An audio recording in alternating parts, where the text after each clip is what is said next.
Kanin is life. Hindi kumpleto ang hapag kung walang kanin. Ang pangunahing pagkaing Pinoy. Sa buong mundo, isa ang Pilipinas sa nangungunang rice consumer. Taon-taon, umaabot sa halos 13 million metric tons ang kinakaing kanin ng mga Pilipino. Pero ang presyo ng bigas, pataas na ng pataas. Kaya kung may mag-alok na mas murang halaga, tiyak kakagat ang mamimili. Pero paano kung ang inaalok na murang bigas, scam pala? Papunta kami ngayon sa Marikina para kausapin yung isang biktima ng scam. Aalamin natin sa kanya kung anong klaseng modus ang ginamit sa kanya ng suspect para siya'y maloko.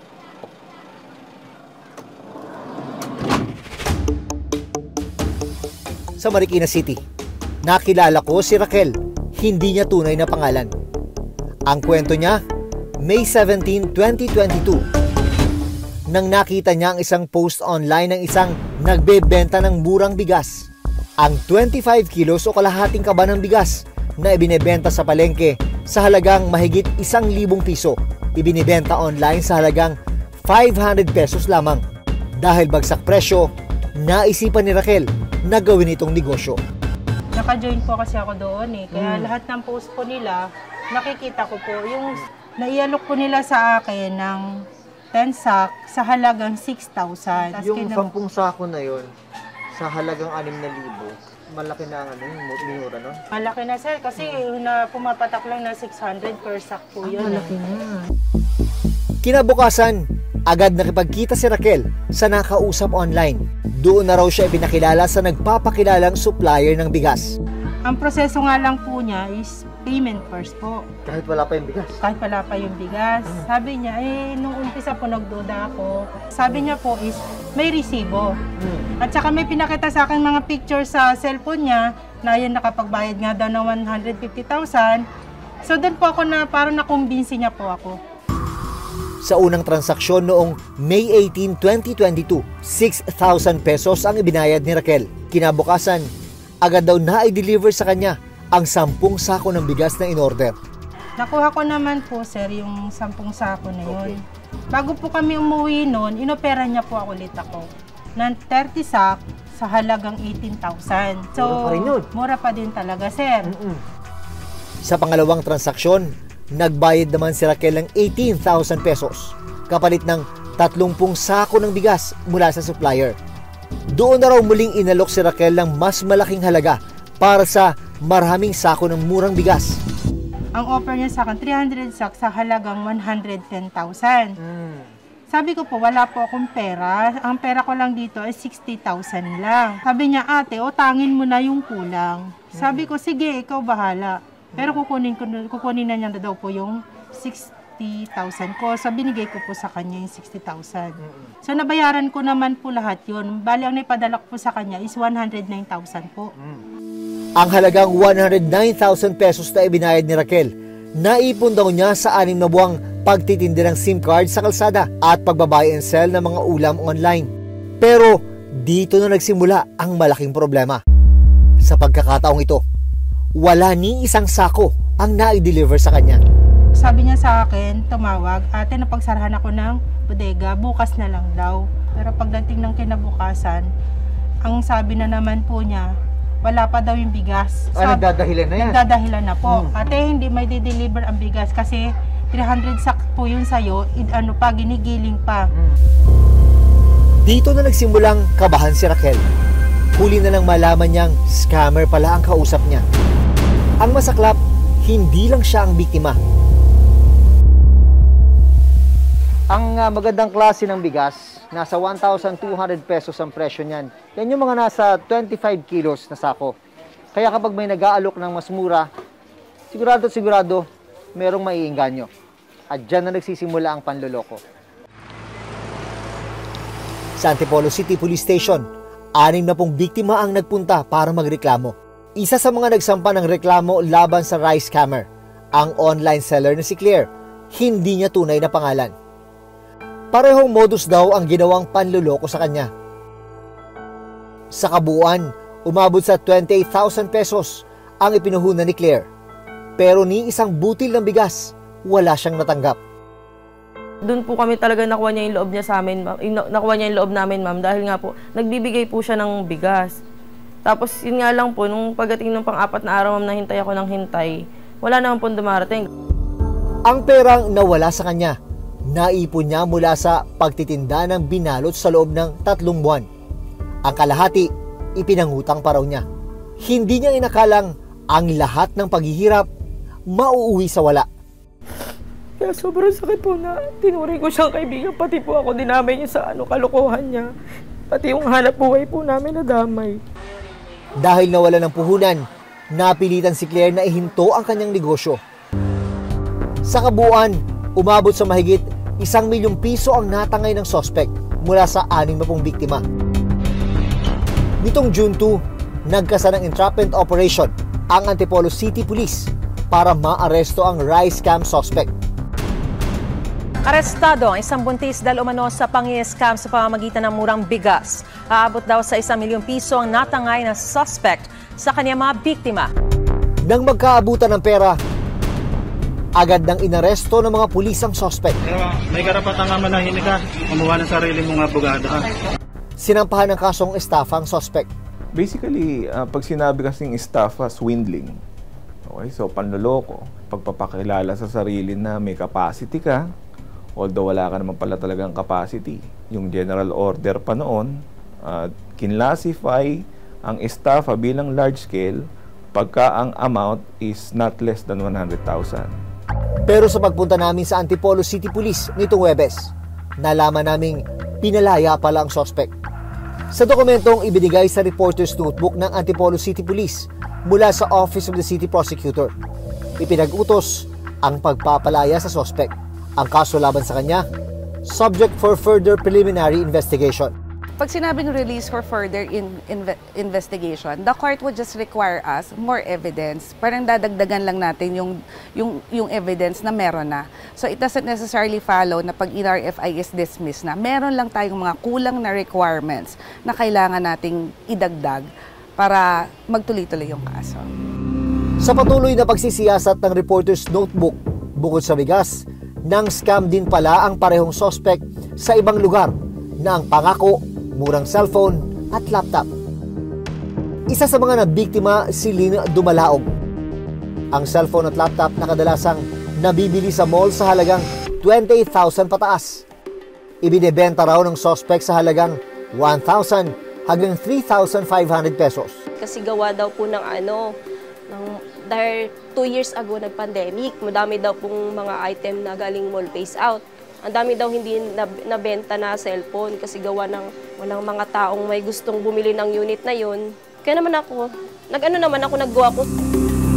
Ang masaklap, nagamit pa raw si Lynn para makahikayat ng ibang mga biktima sa probinsya nila sa Aklan.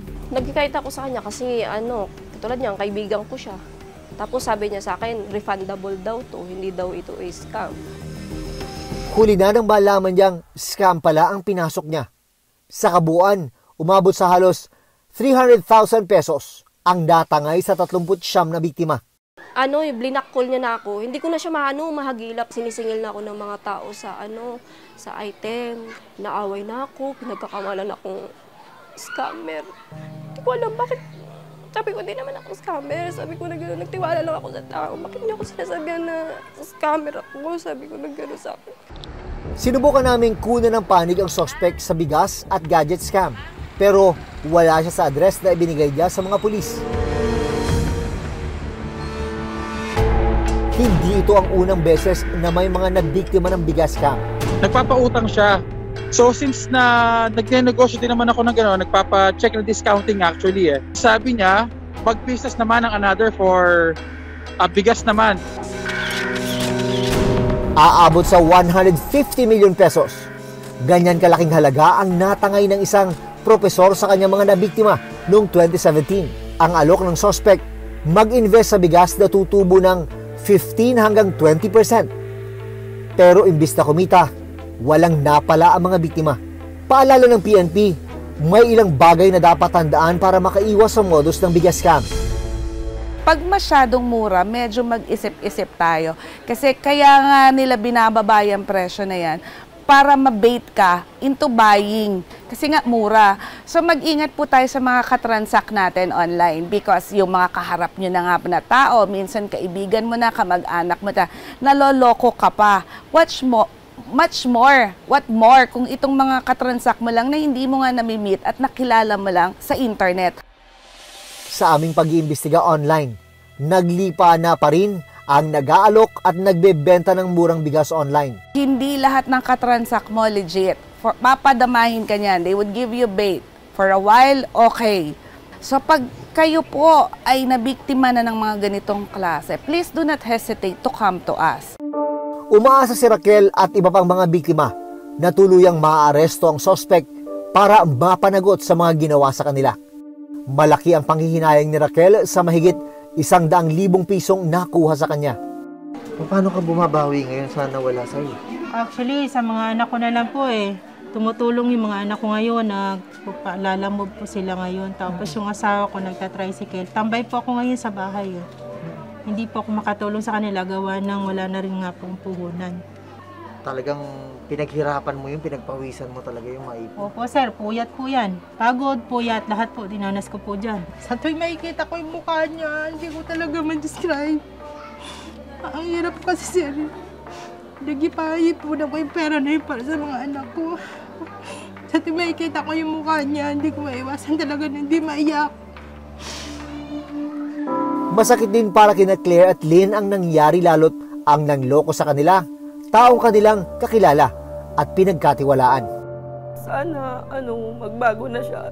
Tapos harapin niya yung yung batas. Huwag niya na pong ulitin sa iba yung ginawa niya sa amin kasi grabe po yung yung depresyon na binigay niya sa mga taong niloko po niya. Kahit sabihin natin na may pakita pa yan na proof, kahit sabihin natin na legit yan, kaibigan mo, hindi dapat magtiwala sa kanya. Sa panahon kung saan nagtataasan ng presyo ng mga bilihin, nakakita ng pagkakataon ang mga nananamantala. Bago magtiwala, tiyaking totoo ang sinasabi ng kausap at maging maingat at huwag basta-basta maniwala. Ako si Jun Veneracion at ito ang Reporter's Notebook.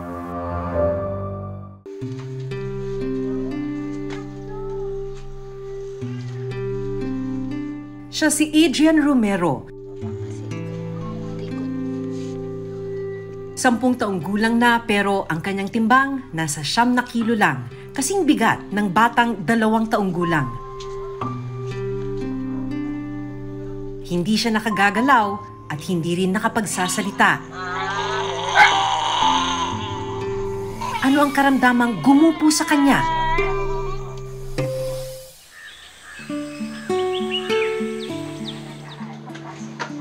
Inabutan naming inihahanda ni Rose Joy ang giniling na bigas na hinaluan niya ng gatas. Ito ang magsisilbing tanghalian ng kanyang bunsong anak na si Adrian.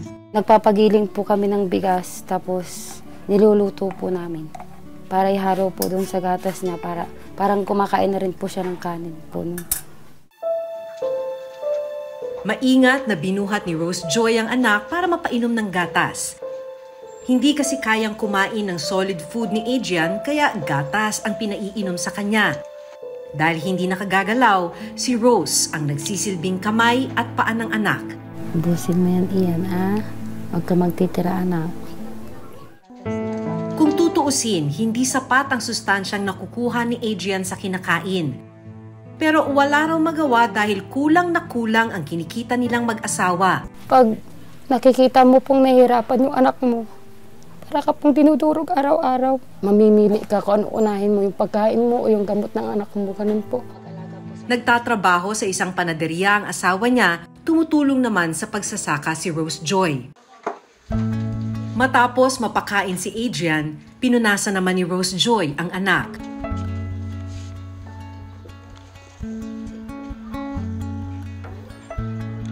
Ang maliit na papag na ito na nilagyan ng net ang nagsisilbing pahingahan at tulugan ni Adrian. Dito na po siya para hindi po masakit yung paa niya at yung likod niya po kasi pag tabla po matigas. Para mahanginan po yung likod niya kung sobrang init po.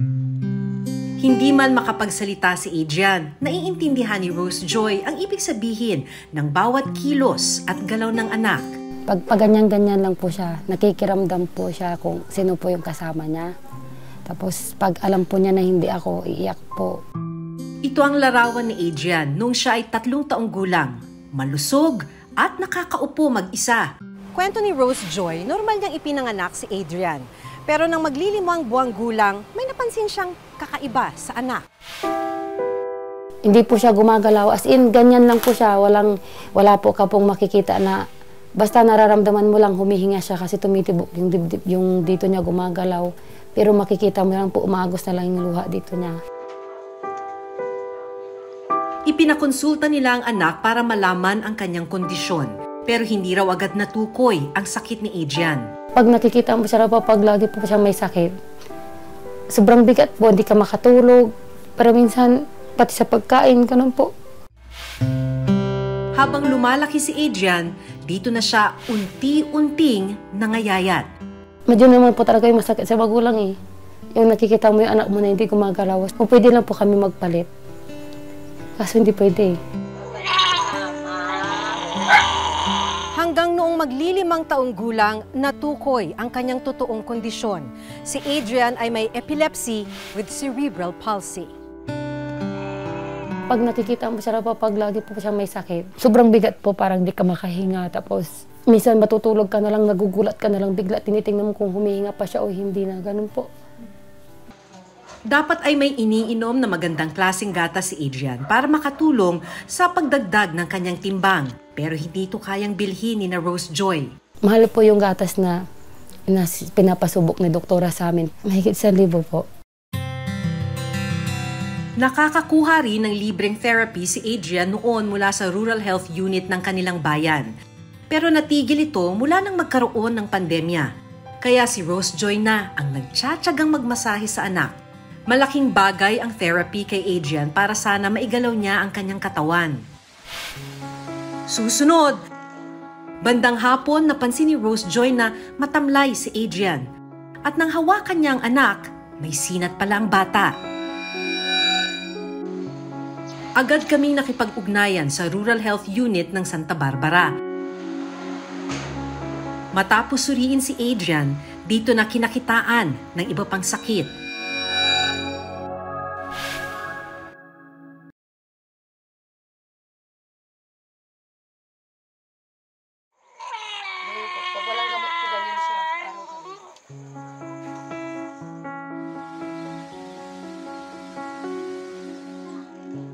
Bandang hapon, napansin ni Rose Joy na matamlay si Adrian. At nang hawakan niya ang anak, may sinat pala ang bata. Kailangan na po siyang mapainom ng paracetamol para gumaling na po siya. Para po mamayang gabi, hindi na po siya magpupuyat ulit. Iniintay ko lang po yung sahod ko. Agad kaming nakipag-ugnayan sa Rural Health Unit ng Santa Barbara. Gusto raw kasing madala ni Rose Joy sa pagamutan ang anak.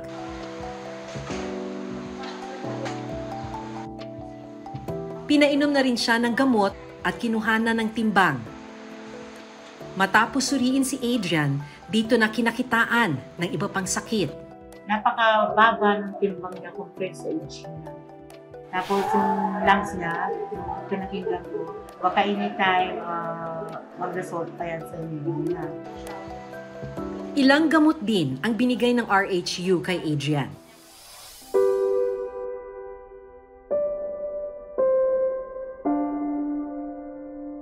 Pasado 5:00 na ng hapon pero hindi pa rin nanananghalian si Rose Joy. Kinakailangan niya raw kasing magtipid para sa susunod na check-up ni Adrian. Pinapainom ko po ito sa kanya 2 beses po sa isang araw. 290 po yung isang bote. Yung reseta niya po sa loob po ng 2 buwan 5. Tapos ito po yung multivitamins niya, 2 nakalagay po. Ito po yun. 515 po. Kung pwede po namin gawaan ng paraan na maipainom po namin sa kanya araw-araw, ginagawaan po namin ng paraan kasi iba po yung epekto sa kanya.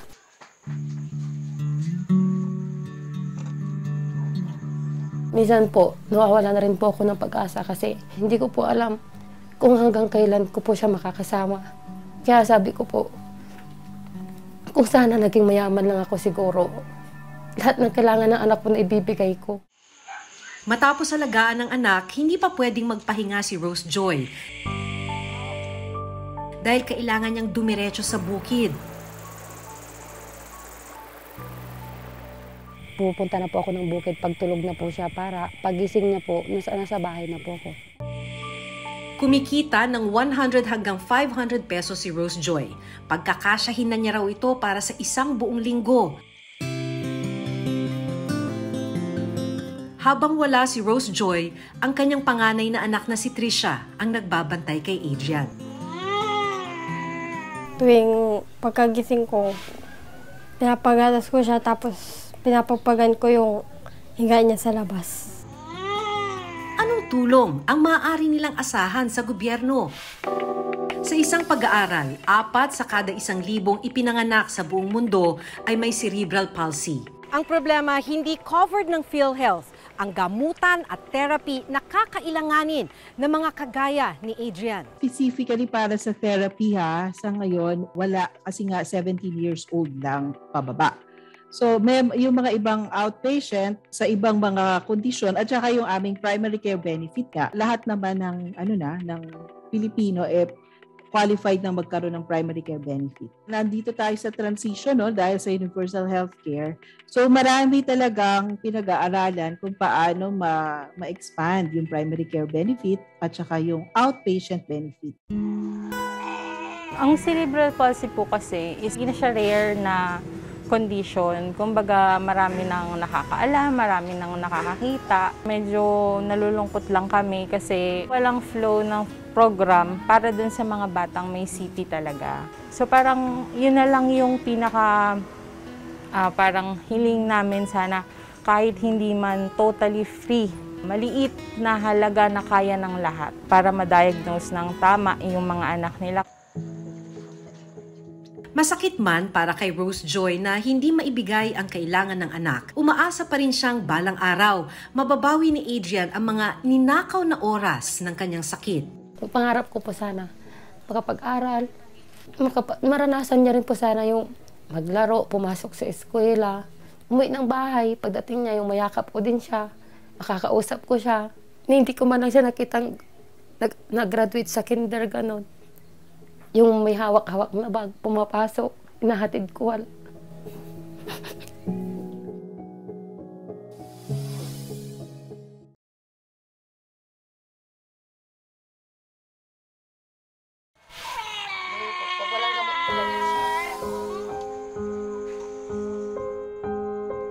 Sabi nga, lahat gagawin ng magulang para sa kanilang mga anak. Lahat po kaya kong tiisin para sa kanya kasi pinangako ko po yan eh. Di baling mahirapan ako basta kasama ko lang yung anak ko kung para sa akin. Titiisin ko kung para sa akin kaya hindi ko po siya susukuan. Hanggat gusto niya pong babuhay, lumalaban siya, lalaban din po ko para sa kanya. Kaya hiling ni Rose Joy, mabigyang pansin ang mga kagaya ni Adrian na nangangailangan ng habang buhay na aruga.